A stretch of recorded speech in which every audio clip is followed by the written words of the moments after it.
Hashem spoke to Moses saying, send forth men, shlach lecha anashim, vayeturu et haaretz, and let them spy out the land of Canaan that I give to the children of Israel. 1 man each from his father's tribe shall you send, every one a leader among them. So let's start there. Send forth men, princes. The word is actually used, it's anashim, is used in the Torah in reference to people of distinction, right? They were princes of the tribes of Israel. And it was very important, by the way, that all the tribes were represented, so that whatever happened, they shared in either the reward of the punishment together.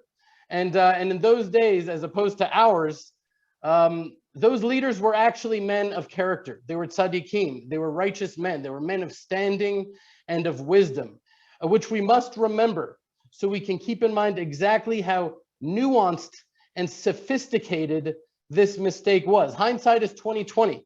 Things were not clear even to these most righteous of men. And it's so important to remember this, right? This rule, this principle throughout all of our studies in Torah and Tanakh.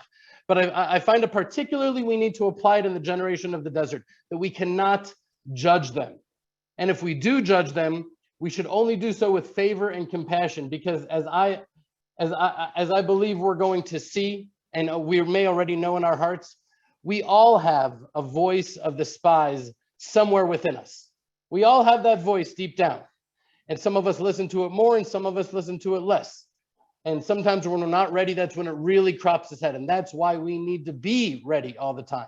We need to constantly immerse ourselves in Torah and prepare ourselves for when that attack comes. Baruch atah Adonai Eloheinu melech haolam shehakol nihiyeh bidvaro. Okay. So that's the first point of reflection and meditation that I want to make. So, I read to you the above verse in English. But but I believe that there's really a grave mistake in that translation. I think it's so off that it actually borders on being a mistranslation on the part of Art Scroll. And I'm an Art Scroll fan. I like the Art Scroll people. And so I say that with humility. Maybe there's a reason they use that word, but for the life of me, I can't figure it out why they said that word. But if I were translating it, the verse would say, send forth men, if you please, and let them tour the land of Canaan that I give to the children of Israel. The word in Hebrew for to spy is leragel. The word that is used, however, is latur, which means literally to tour, right? Not once, the Lubavitcher Rebbe points out, not once were they ever called spies. And the reason is because they weren't sent to spy anything out.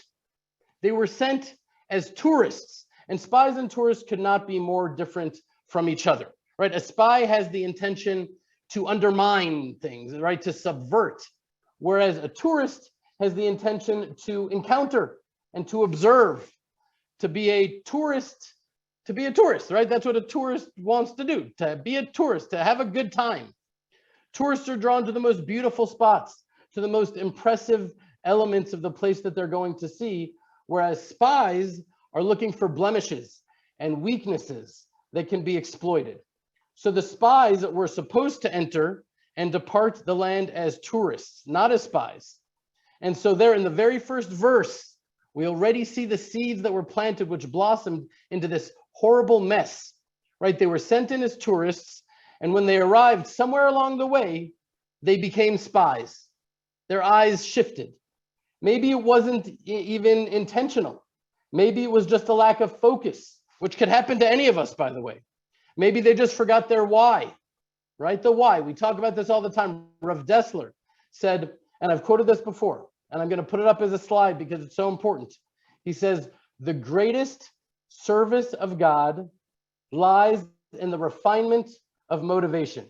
I don't know if that slide popped up. I don't know if my Zoom is working, but that's it. The greatest service of God lies in the refinement of motivation.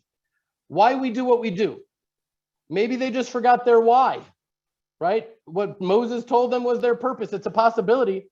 It happens to me all the time. And that, by the way, is one of the reasons that I try to be so disciplined to pray regularly, because I find that often it's in prayer that I'm best able to get back on track and to calibrate myself and remember why exactly it is that I'm doing whatever it is I'm doing. to keep my why in line with my heart and my mind, to keep myself focused.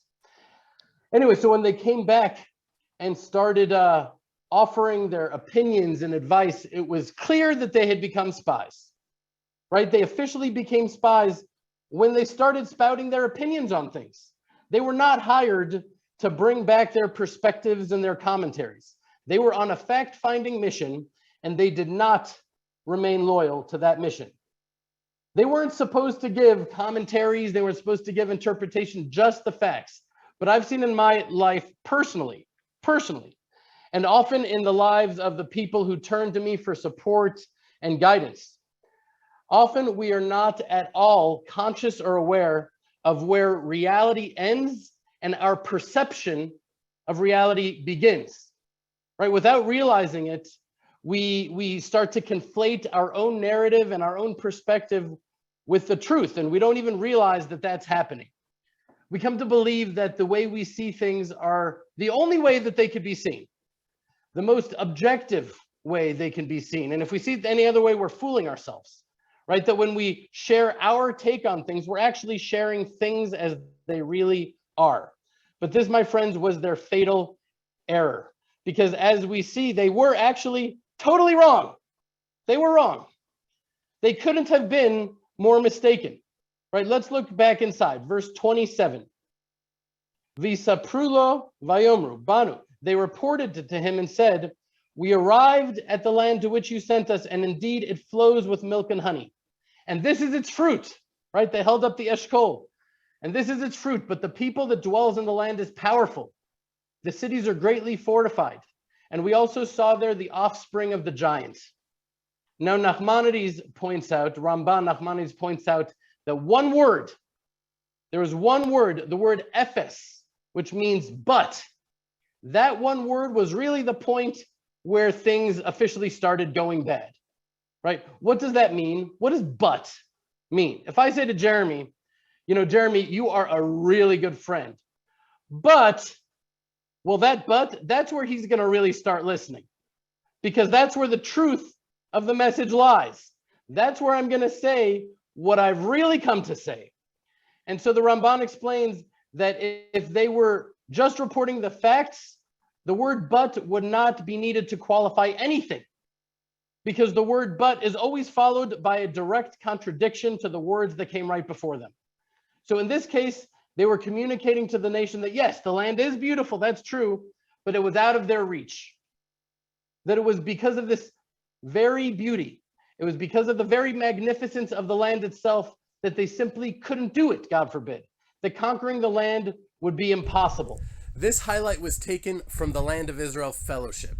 Every week, hundreds of families from literally around the world come together on our live Zoom sessions to strengthen each other, to inspire each other, and to learn Torah from the Land of Israel, in which we connect the dots between the Bible, the Hebrew language, and the confusing events of our times. Go to www.thelandofisrael.com/fellowship or click on the link below to join. Thank you.